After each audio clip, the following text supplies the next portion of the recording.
श्री कृष्ण ने बताया था कि कैसा होगा कलयुग। कलयुग की 5 भविष्यवाणियां जो सत्य हो रही हैं। सत्ययुग में भगवान शिव, त्रेता युग में प्रभु श्री राम, द्वापर युग में श्री कृष्ण और कलयुग में भगवान बुद्ध तथा खाटू श्याम है। और वहीं श्री कृष्ण के जन्म को भूत, वर्तमान और भविष्य का धर्म बताया गया है। श्री कृष्ण का जीवन हर प्रकार से शिक्षा देने वाला है, इसलिए महाभारत को सिर्फ हिंदुओं का ही नहीं बल्कि समस्त मानव जाति का ग्रंथ बताया गया है। इससे प्रत्येक मानव को एक अच्छी शिक्षा और मार्ग मिलता है। जीवन में एक बार सभी को महाभारत अवश्य पढ़नी चाहिए। महाभारत में जीवन से जुड़ा ऐसा कोई विषय नहीं है जिसका वर्णन इसमें ना किया गया हो। महाभारत में देश, धर्म, राजनीति, समाज, योग, परिवार, ज्ञान, अध्यात्म, तकनीकी आदि सब समस्याओं का वर्णन पूर्ण रूप से देखने को मिलता है। आज के युग में महाभारत के एक प्रसंग से पूरी मानव जाति कुछ सीख ले सकती है। बात उस समय की है जब 5 पांडव को वनवास हो गया था। वनवास जाने से पहले पांडव भगवान श्री कृष्ण से कहा, हे कृष्ण, अभी द्वापर का अंतकाल चल रहा है। हे प्रभु, आप हमें बताइए कि आने वाला कलयुग और कलिकाल की चाल क्या होगी, उसकी गति कैसी होगी। तब श्री कृष्ण कहते हैं कि तुम 5 भाई वन में जाओ और वहां जाकर जो भी कुछ दिखाई दे वो मुझे आके बताओ। उसके बाद मैं तुम्हें उसका प्रभाव बताऊंगा। जिसके बाद 5 भाई श्री कृष्ण की आज्ञा लेकर वन में चले जाते हैं। वन में जाकर उन्होंने देखा, उसे देखकर वो आश्चर्यचकित रह जाते हैं। आखिर उन्होंने वन में ऐसा क्या देखा और श्री कृष्ण ने उन्हें क्या उत्तर दिया। 5 भाइयों ने वन में क्या देखा। 5 पांडव जब वन में रहने लगे तो एक बार 5 भाई अलग अलग वन भ्रमण के लिए जाते हैं। जिसके बाद सबसे पहले बात करते हैं पांडवों के सबसे बड़े भाई युधिष्ठिर की। उन्होंने वन में क्या देखा। युधिष्ठिर जब भ्रमण कर रहे थे तो वो देखते हैं कि एक हाथी जिसकी 2 सूंड है, जिसे देखकर युधिष्ठिर आश्चर्यचकित रह गए। उनके आश्चर्य का कोई ठिकाना नहीं रहा। दूसरी दिशा में अर्जुन भ्रमण पर गए थे और कुछ दूर जंगल में जाने के बाद उन्होंने कुछ ऐसा देखा जिसे देखकर उनके होश उड़ गए।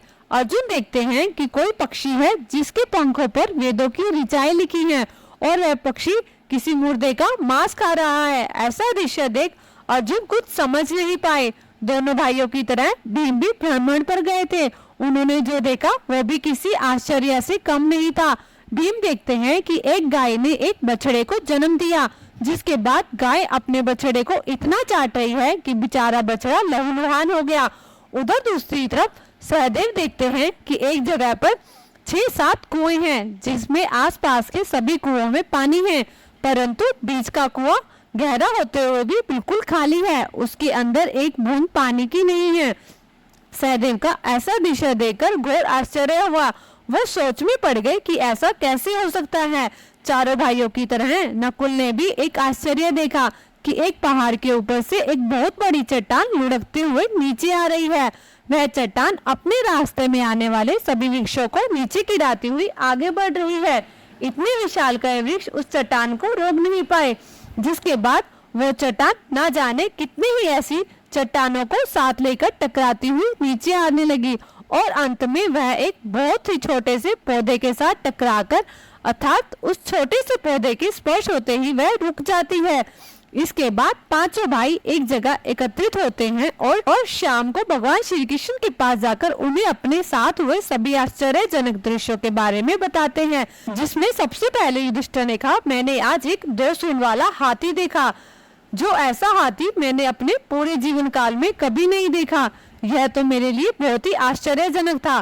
तब भगवान श्री कृष्ण कहते हैं कि हे पांडव श्रेष्ठ युधिष्ठिर, इस आने वाले कलिकाल में ऐसे ही लोगों का राज्य होगा जो दोनों ओर से शोषण करेंगे, बोलेंगे कुछ और करेंगे कुछ और। इनके भीतर कुछ और चल रहा होगा और दिखाई कुछ और देंगे। ऐसे ही लोगों का कलयुग में राज होगा। इसलिए पांडवों, कलयुग के आने से पहले अपना राज्य कर लो। युधिष्ठिर के बाद अर्जुन कहने लगे, हे प्रभु, मैंने जो देखा है वह तो कहीं ज्यादा आश्चर्यजनक था। मैंने देखा एक पक्षी जिसके पंखों पर वेदों की ऋचा लिखी हुई है और वह पक्षी किसी मुर्दे का मांस खा रहा है। अर्जुन की बात सुन श्री कृष्ण उसे उत्तर देते हैं कि कलयुग में ऐसे ही लोग होंगे जो बड़े ही ज्ञानी कहलाए जाएंगे, सभी तरह के विज्ञानों की चर्चा करेंगे, परंतु उनके आचरण राक्षसी होंगे।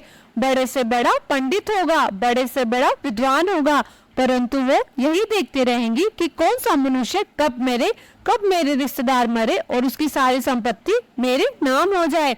हर कोई मनुष्य अपने स्वार्थ के लिए यही चाहेगा कि वो मरे तो ये मुझे मिले। राजनीति के शास्त्र में भी एक मनुष्य दूसरे की गद्दी को हड़पने के लिए उसके मारने की इच्छा रखेगा।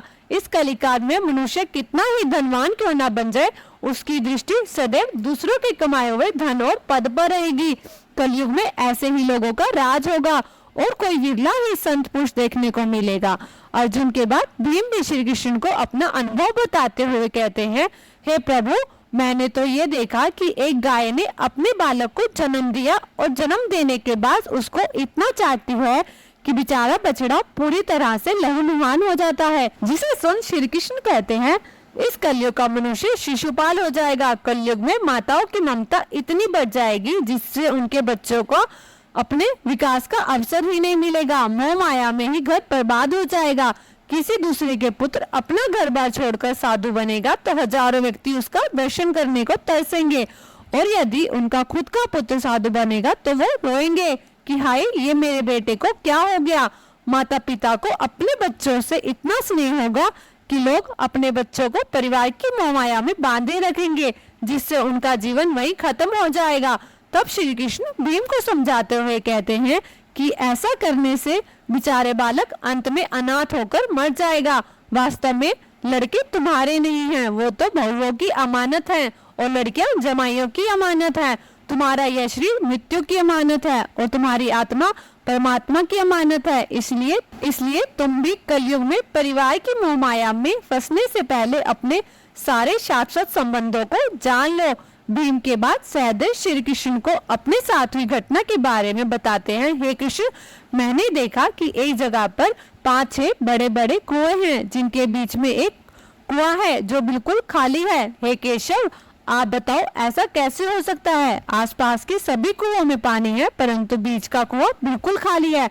तब श्री कृष्ण सहदेव को बताते हैं कि कलयुग में लोग लड़की के विवाह में, मकान में, उत्सव में और छोटे बड़े उत्सवों में तो लाखों रुपए खर्च कर देगा, परंतु पड़ोस में यदि कोई भूखा प्यासा होगा तो उसकी तरफ देखेगा तक नहीं। उसका पेट भरा है या नहीं, उसका अपना सगा चाहे भूख से मर जाए, कोई रिश्तेदार कितनी भी मुसीबत में क्यों ना हो, उसका साथ नहीं देंगे। और वही दूसरी तरफ खुद मौज मस्ती, मदिरा जैसे नशों में आराम में धन उड़ाएंगे, किंतु किसी के 2 आंसू पोंछने में उनकी रुचि नहीं होगी। इसलिए श्री कृष्ण कहते हैं, कलयुग में अन्न के भंडार होंगे परंतु फिर भी लोग भूख से मरेंगे।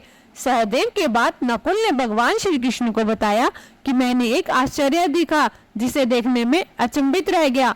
नकुल बोला, हे केशव, मैंने देखा एक बहुत बड़ी सी चट्टान एक पहाड़ी से लुढ़कती हुई आ रही है, जो रास्तों में आए बड़े बड़े वृक्षों के होने से भी नहीं रुकी, परंतु वही चट्टान आगे चलकर एक छोटे से पौधे का स्पर्श पाते ही रुक गई।